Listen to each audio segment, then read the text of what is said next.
my friendly crafters. How are you, my creatives? I am so happy that you are here. I'm going to show you how I made these lanterns.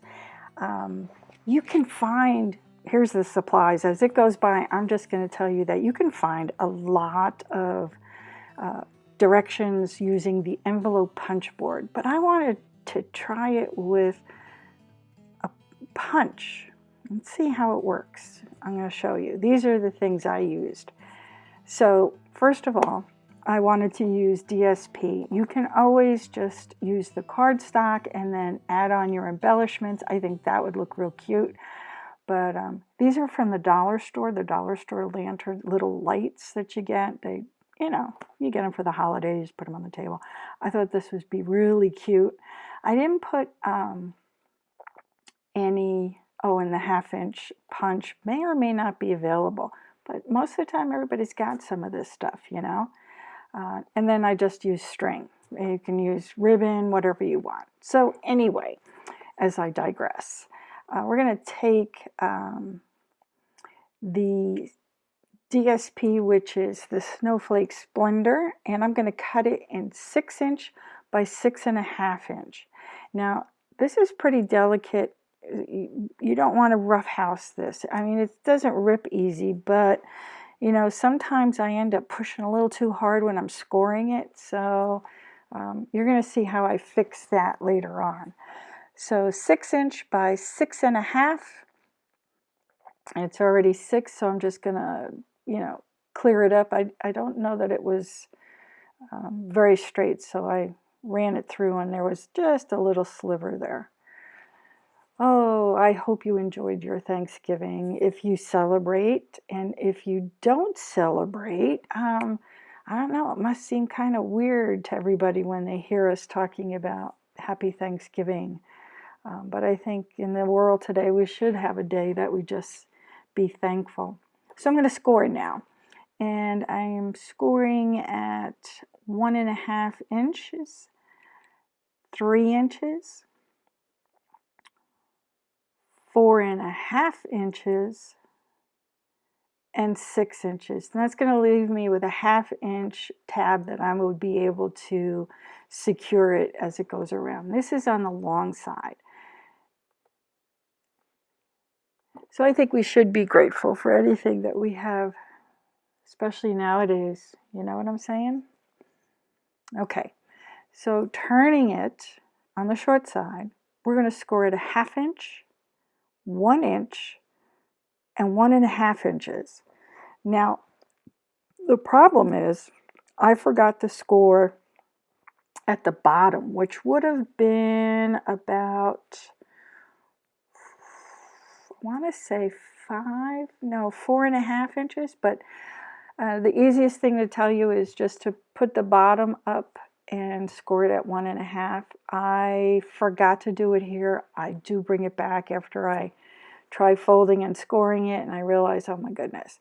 So the deal is that if your box is 1.5 inches on the side, you need to have that much to be able to close it off. I mean, there's ways that you can work with less, but that's how I plan this one out. And see, I just realized I didn't have it scored. So if you put it back in and go at 1.5 inches from the bottom, yeah, it happens. What can I tell you? I make a lot of mistakes. There we go. And then we're going to fold, and I'm not actually burnishing any of this. And I'm also doing this just in case, because I didn't do the voiceover till after, and I wasn't sure if I was going to upload it just as it is. So it's a 1/2 inch, 1 inch, 1.5 inches, and then at the bottom it should have 1.5 from right there. See, that should be 1.5 right there. And then on the other direction, you're going to be doing it 1.5, 3, 4.5, and 6. And that'll leave you. Now this is on the paper trimmer. This is how I do it. I know when everybody uses their scoreboard, it probably will reverse itself because they're going in a different direction. So I'm folding, but I'm not burnishing because, like I said, I scored too tight, you know, like I pressed down too far. See where it's ripped right there? So there it is. All right, so cutting up from the bottom, stopping at the first score line, I'm just going to cut the tabs that are going to be for that. And I'm taking off that 1/2 inch, getting rid of that, cutting an angle on the tab there. And we're leaving that 1/2 inch from the top because that's going to go in. I believe there was I'll show you later where it'll go into holding that top portion all together. So here's where I'm going to use my punch. Now everything's folded and I'm going to pull it in and I'm going to watch to make sure I stay within the folded edges all the way around. There's 3 sides. I want to make sure that I'm the 1.5 inch, I'm staying within that, and I'm staying right in the center. And then I'm going to use the punch and trying to keep it. There we go. I'm sorry it moves the camera, but then it has a nice little design in it.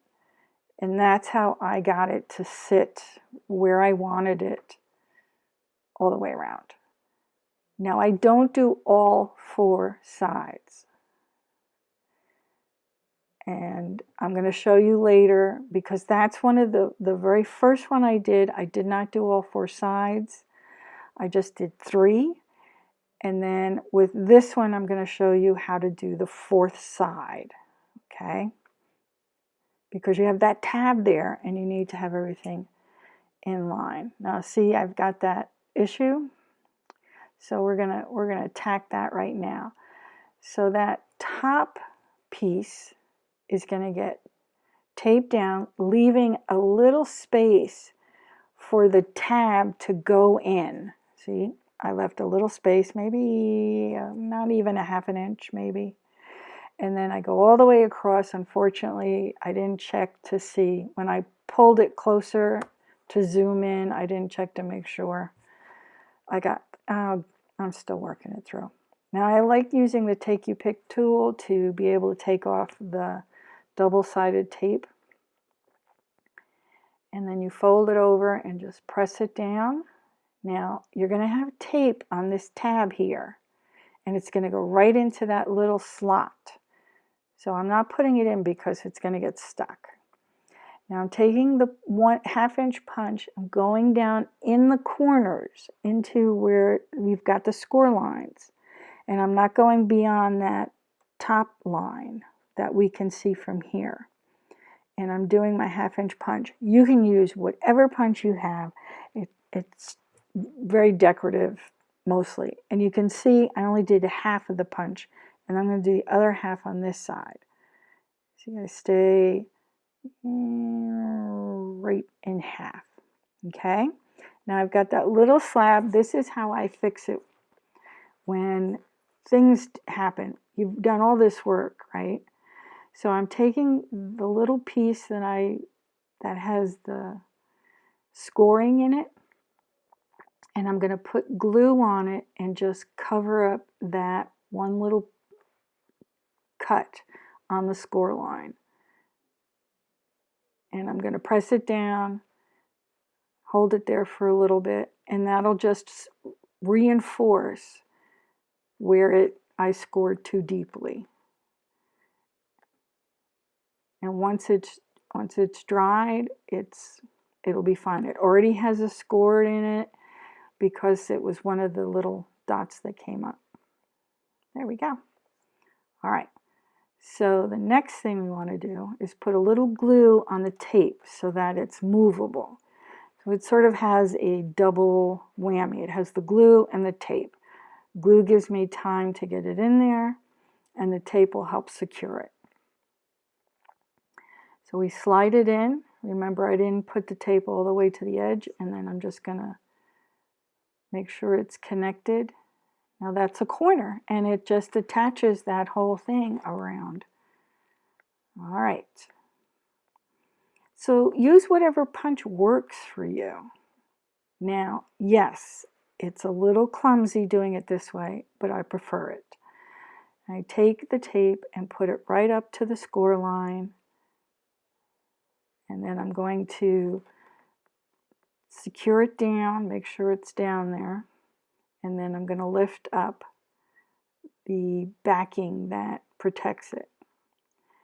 And then I'm going to bring the other corner around and try to connect it. There, it's all the score lines are in line with each other. It does have a little tiny overhang, but I'm not concerned with it. Just you could cut that off, but don't do that if you're doing it this way. It's not necessary because we're going to use the punch there. So we're folding down the bottom. We're going to use one piece of tape. I know you're going to freak out when you see what I do later. I tear it apart. Piece of tape, push it down, take your pick to take off the backing, and off it goes.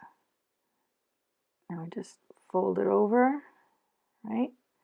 Use your bone folder to secure it, right? And then gently, because you've already scored and folded these, gently coerce the paper to go down. And that's why you need those little circles or punched in the top there to help get it to work its way down. And it takes a little bit, and because I have the larger punch there and it's using the DSP, it can be a little tricky. So I'm going to put in the light. It does go in pretty easy. It just looks complicated when I'm filming. And I keep trying to negotiate that, making sure that it's all going in the direction I want it to go.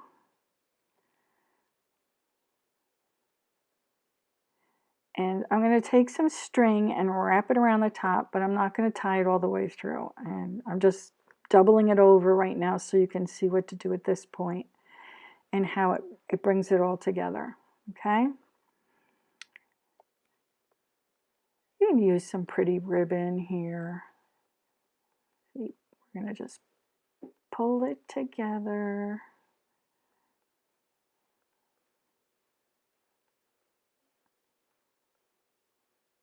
There we go. I like that. And then everything, you would just tie it in a knot, put a bow on it, and there it is, right? So that's fine, that works. But now I'm going to show you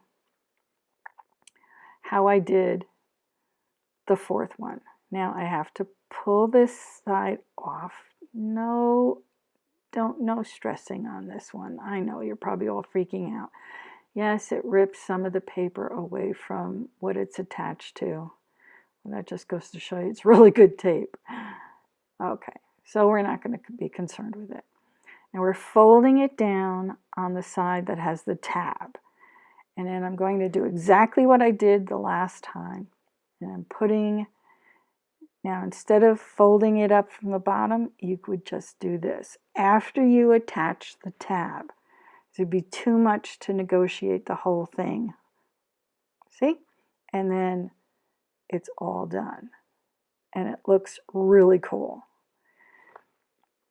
Now we go back to putting the bottom together again. I'm just going to add some more tape and close it up.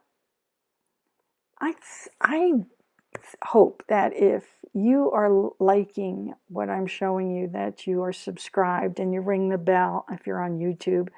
If you're seeing me on Facebook, I would love for you to come to the Paper Party Palace and subscribe. I will have more videos every day. I think this is day 4. We're going to be going for 12 days. And we're going to be making gifts and decorations for the holidays. I think everybody's doing that, but that's the fun of it. That's the fun of creating. And you know, creating is the mother of invention. Yes? Yes.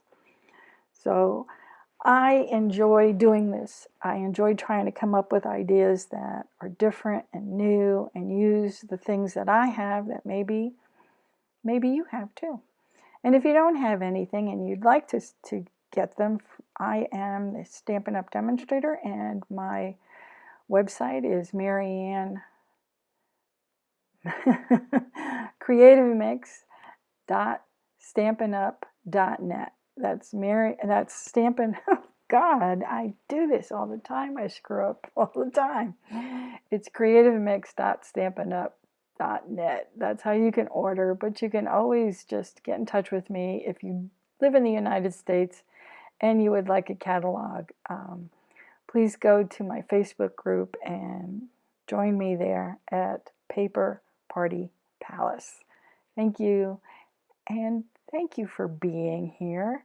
I'd love to know where you're watching from, and I'll see you tomorrow, hopefully. Well, I'll be here. I hope you are too. Aren't they cute? I think they're adorable. Look like it'd be great with some ribbon. Yes. All right, you guys. Cheers.